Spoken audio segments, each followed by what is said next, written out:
വ്യത്യാസം എനിക്ക് അങ്ങനെ വലിയ വ്യത്യാസമൊന്നും തോന്നുന്നില്ല. പണ്ടൊക്കെ ടേപ്പ് വെച്ച് ഇങ്ങനെ അളക്കും. ഇപ്പോൾ അതില്ല. അതിൽ ക്യാമറയിൽ തന്നെ അതിൻ്റെ ഉള്ള കാര്യങ്ങളൊക്കെ ഉണ്ടല്ലോ. അല്ലാതെ പിന്നെ ഒരുപാട് ടെക്നിക്കലായിട്ട് ഒരുപാട് വളർന്നു. പിന്നെ ഞങ്ങളുടെ കാലത്തൊക്കെ കുറച്ച് ഓവർ ആക്ടിങ് ആയിരുന്നു. ഓവർ ആക്ടിങ് എന്ന് പറഞ്ഞാൽ അന്നത്തെ ഡയറക്ടേഴ്സിന് അത് വേണമായിരുന്നു. കാരണം അന്നത്തെ ഡയറക്ടേഴ്സൊക്കെ ഈ നാടകത്തിൽ നിന്ന് വന്നവരായിരുന്നു.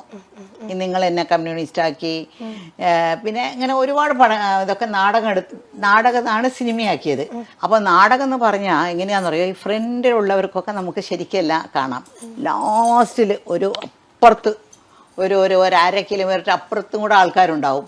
അവരുടെ നമ്മൾ അഭിനയിക്കുന്ന അവർക്ക് വരയ്ക്കും കാണണം. അപ്പോൾ കരയണം, ചിരിക്കണം, ഒരുപാട് ചിരിക്കണം, ഒരുപാട് എക്സ്പ്രഷൻ കൊടുക്കണം നമ്മൾ. പിന്നെ മേക്കപ്പ് ആണെങ്കിൽ ശരി, ഒരുപാട് വേറെ ടൈപ്പായിരുന്നു. ബ്ലാക്ക് ആൻഡ് വൈറ്റിൽ നിങ്ങൾക്ക് അറിയില്ല, അത് പറഞ്ഞാൽ നിങ്ങൾക്ക് മനസ്സിലാവില്ല. ഇപ്പോൾ നിങ്ങളിപ്പോൾ പഴയ ആൾക്കാരെ കണ്ട് അയ്യോ പഴയ ടെക്നിക്ക് അങ്ങനെയായിരുന്നു എന്നൊക്കെ പറഞ്ഞ് കളിയാക്കി ചിരിക്കുമായിരിക്കും ഇപ്പോൾ ഉള്ള ജനറേഷനിലുള്ളവർ. പക്ഷേ ഇനി ഒരു 20 കൊല്ലം കഴിയുമ്പോൾ നിങ്ങളെ കണ്ട് അടുത്ത ജനറേഷൻ ചിരിക്കും. ഈ ബാക്കി ഇനി സിനിമാ ചോദ്യങ്ങളൊക്കെ ചോദിക്കണതിന് മുമ്പ് തന്നെ എനിക്കൊരു കാര്യം, ഇപ്പോൾ ഷീലാമ്മയെ കാണുമ്പോൾ ഇപ്പോൾ ചിലരെ നമ്മൾ സ്ക്രീനിൽ കാണും, പിന്നെ നേരിട്ട് കാണുമ്പോൾ നമുക്ക് ഇപ്പം എനിക്ക് കാണുമ്പോണ്ടല്ലോ എന്തൊരു രസമുള്ള ഒരു ഓറയാണ് ആക്ച്വലി ഷീലാമ്മ വന്നിരിക്കണ സമയത്ത്.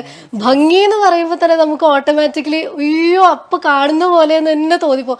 എങ്ങനെയാണ് ഇത് ശരിക്കും പറഞ്ഞു കഴിഞ്ഞാൽ എങ്ങനെ മെയിൻറ്റെയിൻ ചെയ്യണേ?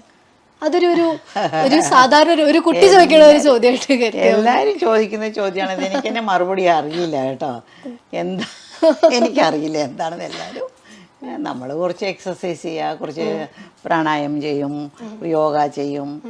ഇത് മാത്രമല്ല നമ്മുടെ മനസ്സും നന്നായിരിക്കണം. വി ഷുഡ് ബി എപ്പോൾ നമ്മുടെ അകത്ത് ഒരു കുട്ടിത്വം ഉണ്ടാവണം.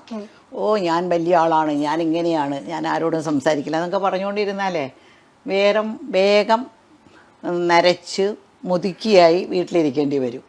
I M always free. എല്ലാവരോടും സംസാരിക്കും. എല്ലാവരും എനിക്ക് വേണം. ഈ കാണുന്ന ഈ ലോകം മുഴുവനും സന്തോഷമാണെന്ന് തോന്നുന്നു എനിക്ക്. കാലത്ത് എഴുന്നേൽക്കുമ്പോൾ തന്നെ ഞാൻ വിചാരിക്കുന്നത് today's day will going to be a very beautiful day. നല്ല ദിവസമായിരിക്കും. ഞാൻ മാത്രം, എല്ലാവരും അതുപോലെ വിചാരിക്കണം. നല്ലൊരു ദിവസമായിരിക്കും കാലത്ത് എഴുന്നേൽക്കുമ്പോൾ തന്നെ. എന്താണ് അങ്ങനെയൊന്നും എഴുന്നേൽക്കാൻ പാടില്ല. എന്നിട്ടിരുന്നു ഇന്നത്തെ ഡേ നല്ല ഡേ ആണ്, നല്ലൊരു ദിവസമാണെന്ന്. ഇന്ന് ഞാൻ ചെയ്യാൻ പോകുന്ന എല്ലാം സന്തോഷമായിരിക്കും. ഒരാൾ പോലും ഞാൻ വഴക്കുണ്ടാക്കില്ല. ഒരാൾ പോലും ഞാൻ എന്നെ കണ്ട് വെറുക്കുന്ന പോലെ ഞാൻ ചെയ്യത്തില്ല. ഇന്നൊരു ചെറിയ ധർമ്മമെങ്കിലും ഞാൻ ചെയ്യും. ഒരു ചെറിയ എന്നെ കൊണ്ട് ആവുന്നത്. ഞാൻ ധർമ്മം ഒരിക്കലും ഞാൻ ഈ പ്രാർത്ഥന പെട്ടിയെ കൊണ്ടേ കാശിടത്തില്ല. അങ്ങനെയൊന്നും ധർമ്മം ചെയ്യില്ല. എൻ്റെ ധർമ്മം എങ്ങനെയാ വെച്ചാൽ, ഞാൻ നടന്നു പോയോണ്ടിരിക്കുമ്പോൾ, ഇന്നലെ പോലും ഞാൻ കടയ്ക്കൊക്കെ പോയിട്ട് വരുമ്പോൾ